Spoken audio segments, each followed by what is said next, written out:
درخواست ہے کہ آپ ان طلباء کو نصیحت فرما دیں، جو بھی جناب کے دل میں جتنا بھی آپ آسانی سے کر سکیں، ذرا طبیعت پر بوجھ نہ ڈالیں۔ اور پھر سب سے بڑی لالچ کہ آپ ہم سب کے لیے دعا فرما دیں۔ بسم اللہ الرحمن الرحیم۔ الحمد للہ رب العالمین والصلاة والسلام علی سید المرسلین وعلی آلہ واصحابہ اجمعین۔ میرے بزرگوں اور عزیز طلباء،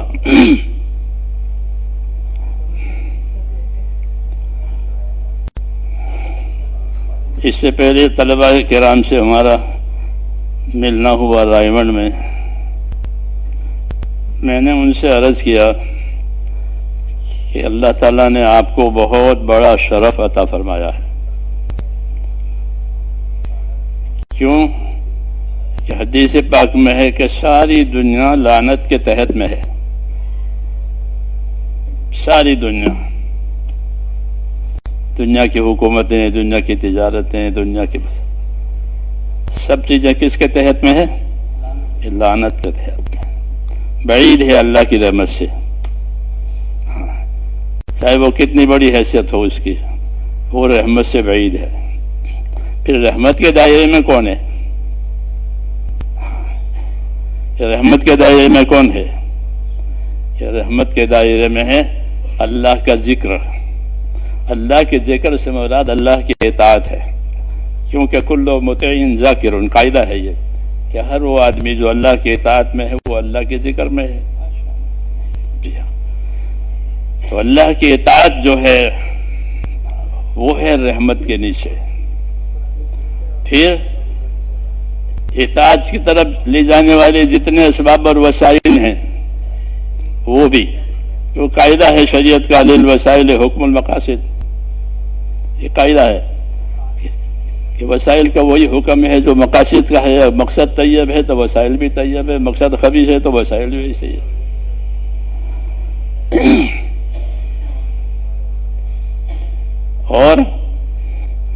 اور کون ہے کہ عالم اور متعلم، الحمدللہ کہ اور اللہ کی رحمت کے نیچے اور اس کے دائرے میں علم والے حضرات ہیں اور اس کے سیکھنے والے حضرات ہیں،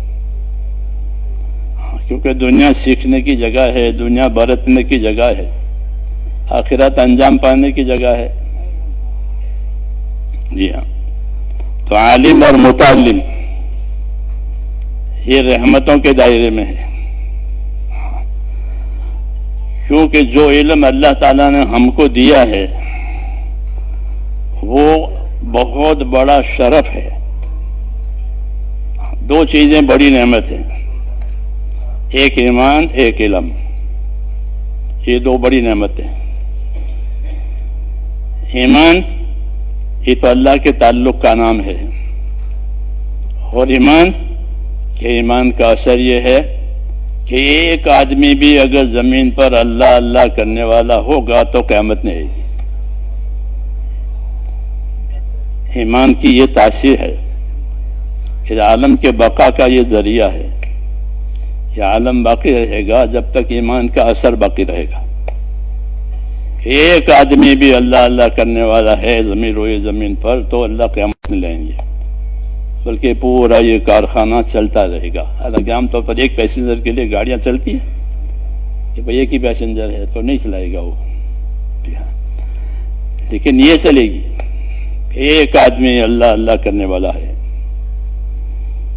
تو یہ کائنات باقی رہے گی، اور سارا نظام اللہ تعالیٰ اس کی وجہ سے چلائیں گے۔ ایمان۔ پھر اللہ نے علم اتارا ہے، کیونکہ ایمان کا تقاضا اطاعت ہے۔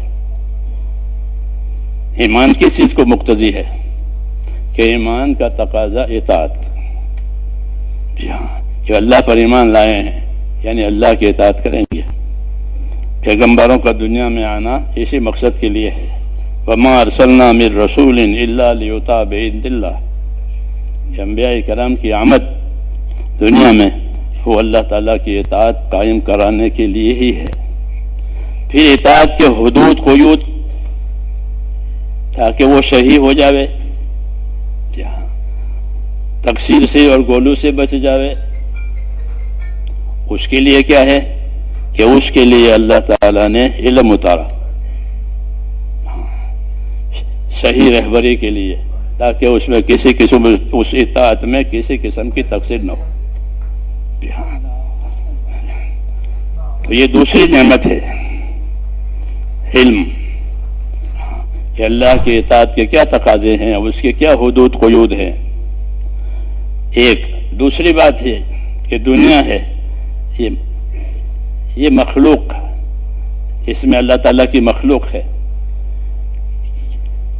اللہ تعالیٰ نے دنیا کو دار الحقوق قرار دیا ہے کہ یہاں حقوق ادا کیے جائیں گے، اور آخرت کو دار الاجور بتایا کہ وہاں بدلہ دیا جائے گا. یہ ضابطہ ہے، ہمارا عقیدہ ہے کہ آخرت دار الاجور ہے اور دنیا دار الحقوق ہے. یہاں حقوق ادا کیے جائیں گے اور آخرت میں اس کا بدلہ دیا جائے گا. تو حقوق کی پہچان کیسے ہو کہ کیا کیا حق ہے؟ تو حقوق کی پہچان کے لیے اور حقوق کی صحیح ادائیگی کے لیے اللہ تعالیٰ نے علم اتارا ہے. یہ ہمارے علم کی غایت ہے کہ اس علم کے ذریعے سے حقوق ادا کیے جائیں گے. سب سے پہلے اللہ کا حق ہے. حضور صلی اللہ علیہ وسلم فرمایا معاذ آپ کو معلوم ہے اللہ کا کیا حق ہے؟ کہ نہیں آپ بتائیں گے. فرمایا اللہ کا حق یہ ہے کہ اسی کی اطاعت کی جائے گی، اس کے ساتھ اسی کی عبادت کی جائے گی، اس کے ساتھ کسی کو شریک نہیں کیا جائے گا. تو اللہ کا حق بتایا سب سے پہلے، کیوں کہ یہ ہے حق ادا کرنے کی جگہ. اسی طرح کیونکہ دنیا تعلقات کی جگہ ہے، تعلقات کی جگہ ہے. یہاں آدمی کے پیدا ہوتے ہی اس کے تعلقات شروع ہو جاتا ہے. یہ ماں ہے، یہ باپ ہے، یہ ددیال ہے، یہ کاروبار ہے، تعلقات ہے. اور تعلقات کے حقوق ہوتے ہیں، اس کے حقوق نہ ادا ہوں گے تو وہ تعلقات کیسے صحیح قائم ہوں گے؟ تو چونکہ یہ دنیا دار الحقوق قرار دی گئی ہے اللہ کی طرف سے، اس لیے اللہ تعالیٰ نے ان حقوق کی ادائیگی کے لیے علم اتارا ہے نبیوں پر. حضور صلی اللہ علیہ وسلم آخری نبی ہیں، آپ کو کامل طور سے سارا علم دیا گیا. ایمانیات ہو، عبادات ہو، معاملات ہو، معاشرت ہو، ہر لائن کا آپ کو کامل علم دیا گیا ہے. وہ علم آپ نے دنیا کو پہنچایا ہے. اسی وجہ سے تاکہ ہر طبقہ اپنی جگہ اپنا علم لے کر کے حق ادا کرنے والا بنے. جی ہاں، اس لیے مولانا محمد یوسف صاحب فرماتے تھے ہمارے ہاں ہر شعبے کے فضائل ہیں، ہر شعبے کے مسائل ہیں. ہر شعبے کے فضائل ہیں، ہر شعبے کے مسائل ہیں. عبادت کے فضائل، عبادت کے مسائل. جی ہاں، اسی طرح ہر شعبے کے فضائل، ہر شعبے کے مسائل. یعنی اس کا علم دیا گیا ہے کہ ان علم پر عمل کرنے سے کیا ملے گا اور اس کا کیا طریقہ ہے. فضائل اور مسائل کا یہ مطلب ہوتا ہے کہ بھئی اس پر ہم کو کیا دیا جائے گا آخرت میں اور دنیا میں، اور پھر اس کے کرنے کا کیا طریقہ ہے. یہ ہر شعبے کے فضائل، ہر شعبے کے مسائل دیے گئے ہیں تاکہ ہمارا ہر شعبہ جو ہے وہ علم پر چلے اور صحیح رخ پر یہ قائم رہے. اس لیے اللہ تعالیٰ نے ہر شعبے کے علوم ہمارے اوپر رسول صلی اللہ علیہ وسلم کے ذریعے سے گویا ہمیں دیے گئے ہیں. اس لیے ان کا سیکھنا فرض ہو گیا کہ یہ علم سیکھنا کہ یہ فرض اور لازم ہے، ورنہ آدمی جاہل رہے گا. ہاں، وہ جاہل تو ایسا ہوتا ہے جیسا نابینا ہوتا ہے. جی ہاں، اسے کچھ پتہ نہیں کیا اونچ ہے کیا نیچ ہے. جی ہاں، ایسے ہی جب علم نہیں ہوگا تو وہ اپنی ذمہ داریوں کو کیسے پورے کر سکے گا؟ یہ تو ایک بے خبر ہے. اس لیے اللہ تعالیٰ نے ہم کو علم سے نوازا اور علم کو فرض کیا کہ اپنی زندگی علم والی بناوے. جس لائن میں ہو اس لائن کا علم اس کے ذمہ ضروری ہے تاکہ اس کو فضیلت ملے اور آخرت میں اس کا بدلہ ملے اور دنیا میں اس کا حق ادا ہو جائے. اس لیے اس علم کو عام کیا گیا، اس کا سیکھنا ضروری قرار دیا کہ اس علم کے بغیر نجات نہیں ہے، اس کے بغیر نجات نہیں ہے۔ جہالت ہے، جہالت جہنم میں لے جاتی ہے۔ ہمارے پڑھنے کے زمانے میں ایک کتاب پڑھائی جائے کریمہ، پتہ نہیں ہے بھیا نے ہستم وسیر کمند ہوا، اب نہیں ہے۔ مختصر سی کتابیں ہوتی تھی، وہ کریمہ ہے، پندنامہ ہے، پندنامہ کے بارے میں تو ہمارے ایک بزرگ فرماتے تھے کہ تو سرانے رکھنے کی کتاب ہے، کہ پڑھ کے سو جاؤ، اٹھ کے پڑھو۔ رائیون میں فارسی کا سال ہے، اس میں ساری کتابیں ہیں، نام حق، کریمہ، پندنامہ، مالا، نام حق کتاب میں منظوم کتاب ہے، اس میں کتاب کے مسائل ہیں، منظوم مسائل ہے۔ نام حق میں نہیں پڑھی ہے، نماز کے موٹے موٹے مسائل نظم میں۔ جی ہاں، تو کریمہ ہے، وہ کریمہ پر بات آئی۔ تو کریمہ میں یہ ہے کہ سرانجام جاہل جہنم بوت، کہ جاہل نکو عاقبت کم بوت۔ یہ کہ جاہل کا سرانجام کیا؟ کہ ظاہر کا سرانجام جہنم۔ کیوں؟ کہ اس نے حقوق کی پائمالی کی ہے، حقوق سے بے خبر رہ کر اس سے حقوق کی پائمالی ہوئی ہے، اس لیے اس کو سزا ملے گی۔ اور رہا علم، کہ علم ہے تو سارا نظام صحیح ہے، اس کریمہ میں یہ ہے تو را علم دردین و دنیا تمام، کہ کاری تو از علم غیرت نظام۔ یہ کہا علم تیرے لیے کافی ہے دنیا آخرت کے نظام کے لیے، کیوں؟ اس میں سارے حدود ہے، قیود ہے، جی ہاں، سب چیزیں اس کے اندر بیان کی گئی ہے۔ تو ہمارا علم جو ہم کو ملا ہے وہ اس مقصد سے ملا ہے کہ اللہ نے دنیا کو دار الحقوق قرار دیا ہے، تو حقوق کی معرفت کے لیے علم اللہ نے اتارا ہے، اس لیے اس کا سیکھنا فرض ہو گیا تاکہ حق ادا کر کے آخرت میں جائیں۔ اس کی فرضیت اسی وجہ سے کہ حق ادا ہو جائے گا، نہیں تو حق نہیں ادا ہوگا، حالت کی وجہ سے، اس لیے تو اس کو سیکھنا سکھانا لازمی ہو گیا۔ ایک بات۔ دوسری بات کہ یہ علم جو ہے ایک بطور امانت کے آیا ہے، اس میں کسی قسم کی کوئی تبدیلی تحریف جائز نہیں ہوگی، یہ امانت ہے، جیسا ہے ویسا ہی رکھا جائے گا، ویسا ہی سکھا جائے گا، ویسا ہی بتایا جائے گا۔ یہ اللہ کی امانت ہے، اس کی حفاظت بھی ضروری ہے، اور پھر امانت ہونے کی وجہ سے اس کی اشاعت بھی ضروری ہے۔ کیوں؟ کہ ایک مشترک سرمایہ ہے، یہ سب کی ہدایت کے لیے آیا ہے، سب کی رہبری کے لیے آیا ہے، سب کی نجات کے لیے۔ اس علم کی مثال حضور صلی اللہ علیہ وسلم نے آسمان کے پانی سے دی ہے۔ مثل ما بعثنی اللہ من العلم والہدی کمثل غیث، کہ یہ علم و ہدایت جس کے ساتھ مجھے اللہ پاک نے بھیجا ہے اس کی حیثیت ایسی ہے جیسے آسمان سے آنے والا پانی۔ آسمان سے آنے والے پانی کی تاثیر یہ ہے کہ زمین کی ہر مخلوق اس کے سبب سے زندہ رہتی ہے۔ پانی کٹ ہو جائے تو کہ زمین کی مخلوق زندہ نہیں رہے گی۔ وَجَعَلْنَا مِنَ الْمَاءِ كُلَّ شَيْءٍ حَيٍّ، کہ پانی سے ہم نے ہر چیز کو اس زمین پر حیات دے رکھی ہے۔ تو جس طرح پانی حیات کا سبب ہے، اس طرح حضور صلی اللہ علیہ وسلم کا لایا ہوا علم و ہدایت یہ سب کی نجات کا ذریعہ ہے۔ یہ کہنا ہے ہر طبقے کی، اوپر کا طبقہ، نیچے کا طبقہ، کمزور طبقہ، قوی طبقہ، جو بھی طبقہ، سب کی ہدایت، سب کی نجات اس کے اندر ہے۔ اس لیے اس علم کو ایک مشترک سرمایہ بتایا گیا کہ اس میں سب کا حصہ ہے۔ ھدی للعالمین، سب کی ہدایت ہے، سب کی رہبری ایک مشترک ہے، اس لیے یہ امانت ہے۔ یہ اس کا سیکھنا، اس کا سکھانا اور اس کو حقدار تک پہنچانا، یہ ذمہ ہے. جس طرح مال تجارت سے ترقی کرے گا، یہ علم اس سے ترقی کرے گا کہ اس کو سکھایا جائے گا، سیکھا جائے گا، پہنچایا جائے گا، بتلایا جائے گا. ہاں، اس کے طلبگار پیدا کیے جائیں گے. طلب ہوتی نہیں، طلب ہوتی نہیں ہے.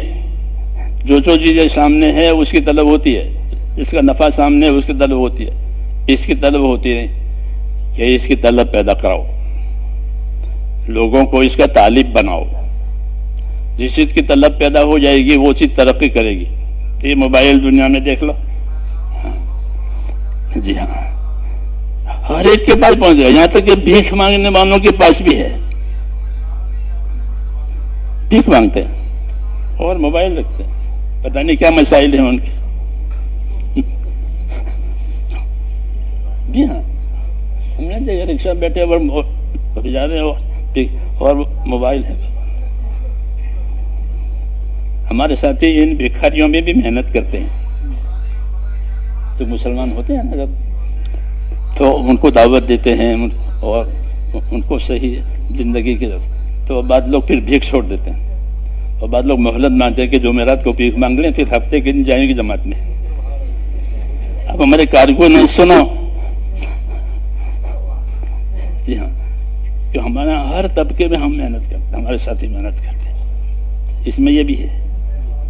جی ہاں، تو وہ پھر اس طرح کرے گا، آج جمعرات مانگ لیں، پھر ہفتے کے جماعت میں جائیں گے. پھر چھوڑ دیتے بعد میں بہت سے تو بھیک مانگنا. تو میں نے کہا یہ علم ایک مشترک سرمایہ ہے اور اس میں سب کی رہبری ہے، سب کی نجات ہے. تو دو قسم کے لوگ ہو جائیں گے. ایک قسم وہ ہوگی کہ جن کو اپنی طلب ہے، اپنی فکر ہے کہ مجھے یہ حاصل کرنا چاہیے، وہ تو خود ہی آ جائیں گے اپنی طلب کی وجہ سے. یہ مجمع جیسے ہے، یہ اہل طلب کا مجمع ہے، یہ خود ہی پہنچ گئے. ایک بڑا طبقہ وہ ہے کہ جس میں کوئی طلب ہی نہیں ہے، نہ واقفیت کی وجہ سے، جہالت کی وجہ سے ان میں کوئی طلب نہیں ہے. اپنے دین کی، اپنے آخرت کی، اللہ کے کیا انعامات ہیں، کیا اکرام ہے اللہ کی طرف سے، اس کی کوئی خبر نہیں ہے ان کو. ان کا کیا کرنا؟ تو نبیوں کا طریقہ یہ رہا کہ ان میں طلب پیدا کرانا، ان کو اللہ کے انعام، اکرام، اپنی زندگی کی ذمہ داریاں یہ بتا کر ان کو اس پر لانا تاکہ وہ بھی دین سیکھے. بے طلبوں میں طلب پیدا کرانا، اس کو دعوت کہتے ہیں. طلبگاروں کو طلب دینا، اس کو تعلیم کہتے ہیں.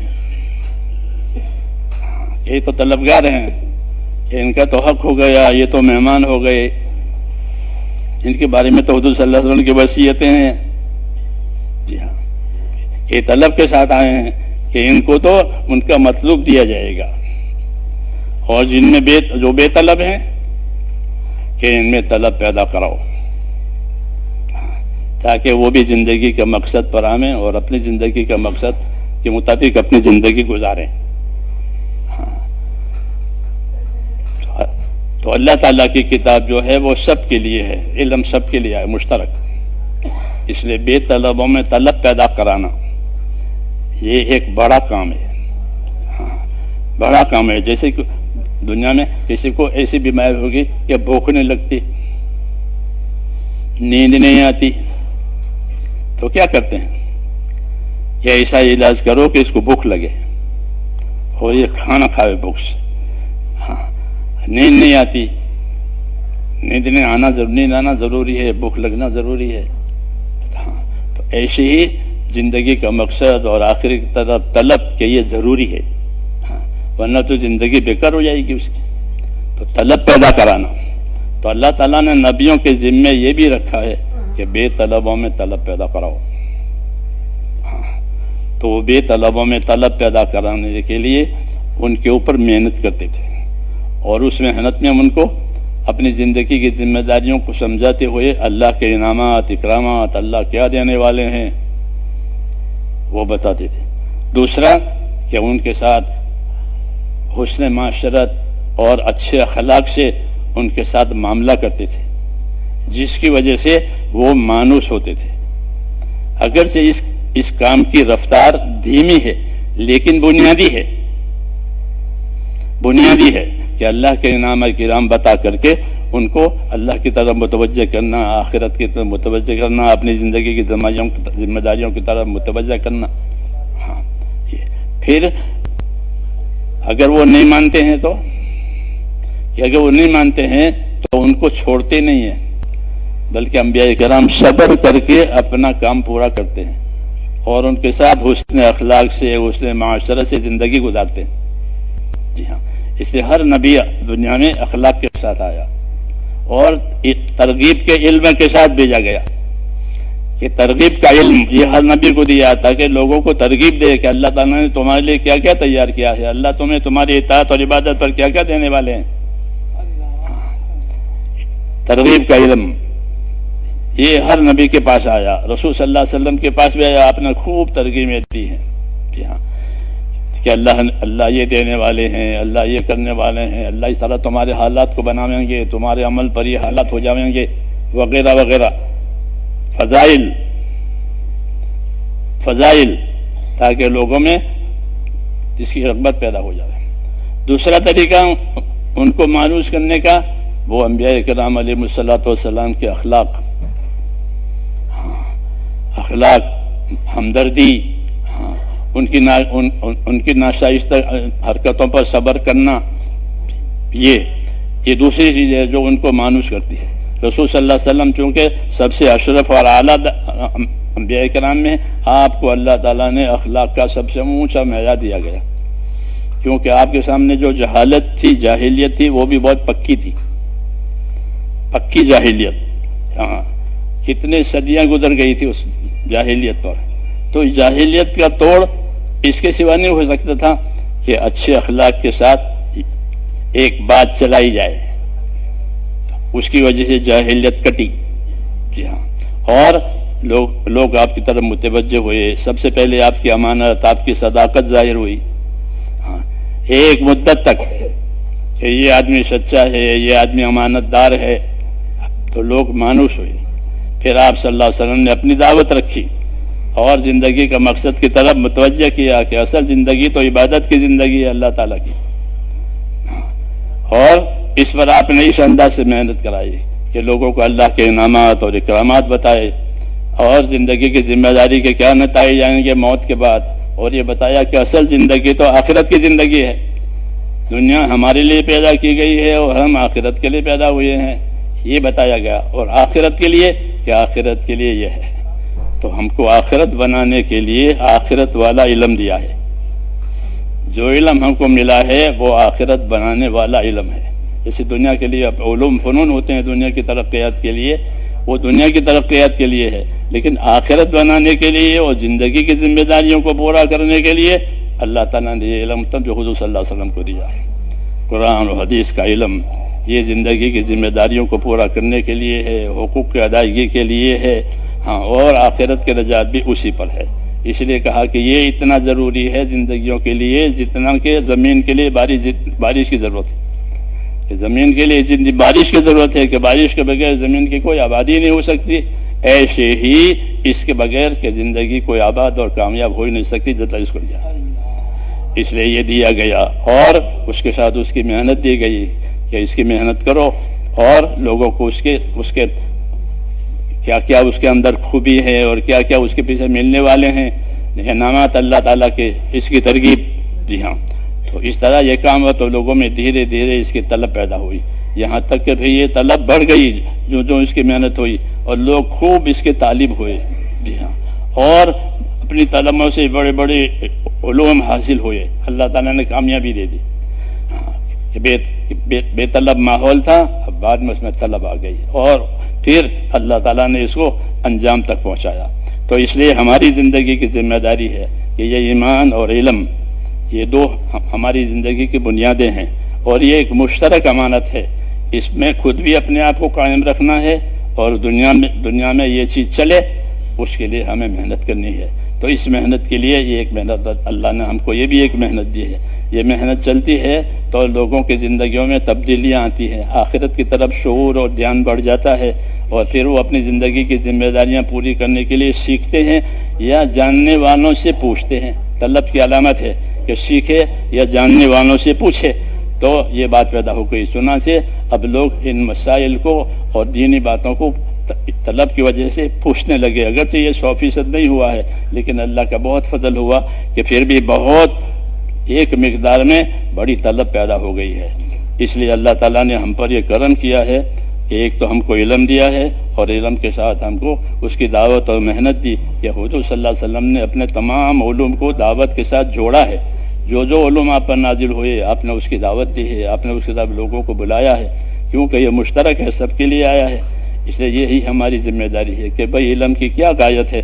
کہ علم کی غایت یہ ہے کہ اپنی ذات سے اپنے آپ کو اس علم کا پابند کرنا اور دنیا میں اس علم کو رائج کرنا، تاکہ سب کی آخرت بنے اور دنیا سلامت رہے. اس علم کے دو فائدے ہیں کہ دنیا آخرت بن جائے گی اور دنیا اس علم کی وجہ سے سلامت رہے گی، کیونکہ اس علم میں حقوق کی ادائیگی کی ہدایت ہے کہ اس علم کے ذریعے سے حقوق ادا ہوں گے. ظاہر بات ہے کہ جب حقوق ادا ہوں گے تو کوئی فساد نہیں ہوگا. فساد ہوتا ہے وہ حقوق کی پائمالی کی وجہ سے ہوتا ہے. جب حقوق کی پائمالی نہیں ہوگی تو پھر یہ آباد ہو جائے گی. اس لیے حضور صلی اللہ علیہ وسلم کی تعلیم کے ذریعے سے لوگ بھائی بن گئے، اور یہی آپ کی رہبری بھی تھی. کونوا عباد اللہ اخوانا، اللہ کے بندے رہو، آپس کے بھائی رہو. تو اللہ کی بندگی کا حق بھی ادا کرنا ہے، آپس کی بھائی چارے کا حق بھی ادا کرنا ہے. اس کے لیے اللہ تعالیٰ نے ہمیں یہ علم دیا ہے. یہ اپنی ذات سے سیکھنا بھی ہے، اور دوسروں میں اس کی اس لیے محنت کرنی ہے تاکہ وہ بھی اس کو حاصل کرے. اس لیے پڑھنے کے زمانے میں پڑھنا ہے اور محنت سے پڑھنا ہے. ہاں، کیونکہ یہ علم بغیر محنت کے ملتا نہیں ہے. بزرگوں نے فرمایا کہ یہ دو محنتوں سے پرواز کرتا ہے، ایک حاصل کرنے کی محنت، ایک عمل کرنے کی محنت.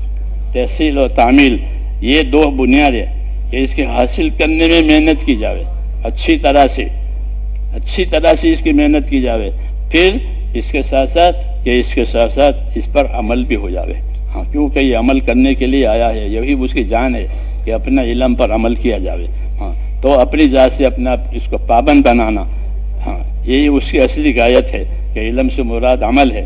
پھر اپنا عمل بناتے ہوئے یہ بھی عمل میں شامل ہے، تعمیل میں، کہ دوسروں میں اس کی دعوت دی جاوے، دوسروں کو اس کا طلبگار بنایا جاوے. کیونکہ جس چیز کی دعوت ہوگی تو وہ چیز ترقی کرے گی، جو ترقی کرے گی وہ چیز باقی رہے گی.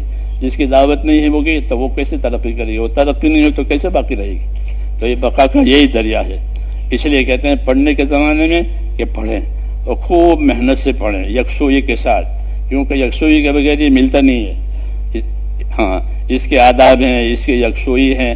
اور پھر جب پڑھ لیں فارغ وقت ہے کہ تو اس عمل کو اس علم کو اپنے عمل میں لانے کے لیے دوسروں میں جا کے محنت کریں. ہاں، دوسروں میں جا کر محنت کریں تاکہ اس عمل پر عمل کرنے کے مواقع ہم کو حاصل ہو جائیں. ہاں، جس طرح مال تجارت سے ترقی کرے گا، اسی طرح یہ علم اس محنت سے ترقی کرے گا. کہ پھر جن میں طلب نہیں ہے ان میں طلب آئے گی. چنانچہ محنت کے ذریعے سے لوگوں نے اگر ان میں طلب نہیں، ان کو موقع نہیں ملا تو انہوں نے اپنے اولادوں کو بنایا عالم. دور دور جزیروں میں ہم جانا ہوا، فیجی وغیرہ میں، تو وہاں مدرسے چل رہے ہیں دور دور جزیروں میں. ان جزیروں میں تو معلوم ہوا کہ جماعتیں پہنچی، اور جماعتیں پہنچے ان کو ذمہ داری بتائی. تو ان کا ہمارا تو وقت نکل گیا، لیکن ہماری اولاد، تو انہوں نے پھر ہاں تو وہ مدرسہ تھا. میں فیجی میں ایک دور کے علاقے میں گیا تو ایک کسی مناسبت سے میں نے کوئی شعر پڑھا تھا مولانا اسد اللہ صاحب کا. جی ہاں، تو ایک صاحب مجھے وہ شعر دہراؤ. میں کہا آپ کون ہیں؟ کہ میں بنگلہ دیش سے ہوں اور یہاں مدرس ہوں. وہاں یہاں مدرسہ ہے اور میں پڑھاتا ہوں. تو وہاں دور دور جزیروں میں مدرسے ہو گئے الحمدللہ، لوگوں میں طلب پیدا ہو گئی. تو بارش کی طرح سے یعنی محنت ہوئی کہ بارش کی طرح سے چیزیں زندہ ہو جاتی ہے. اس لیے ہم کو اللہ تعالیٰ نے یہ ذمہ داریاں دی ہے کہ ہمارے ساتھ علم بھی ہے اور پھر اس علم کی دعوت اور محنت بھی ہے. تو وہ بے طلبہ کو بھی مفید ہوگا اور طلب کرنے والوں کی ترقی ہوگی. اس لیے یہ ترتیب ہے کہ پڑھنے کے زمانے میں تو اہتمام سے پڑھیں، ہاں پورا رسوخ کے ساتھ، اور فارغ وقت میں اس سنت کو ادا کرنے کے لیے، دعوت کی سنت کو ادا کرنے کے لیے لوگوں میں جائیں اور جماعتیں بنا کر کام کریں. یہ ہماری عرض ہے. انشاءاللہ اس کے لیے تیار ہیں؟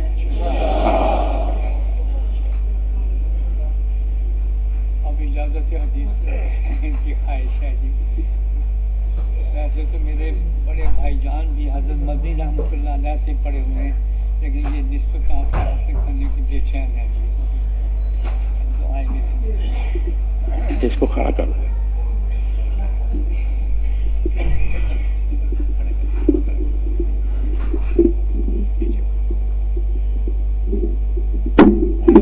جب ہماری بخاری شریف حضرت ختم ہوئی دیوبند میں، حضرت چوکی پر بیٹھے ہوئے تھے سبق دینے کے لیے. 149 تھے طلبا.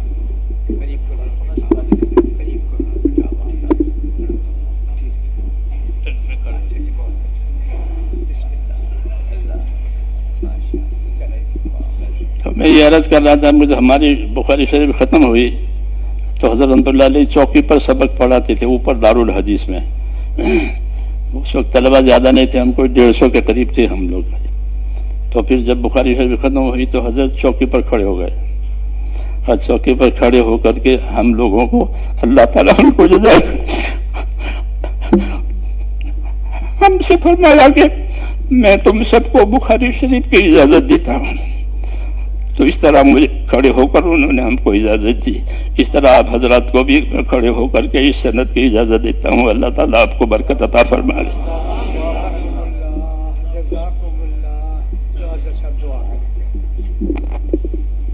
دعا فرما دیں گے.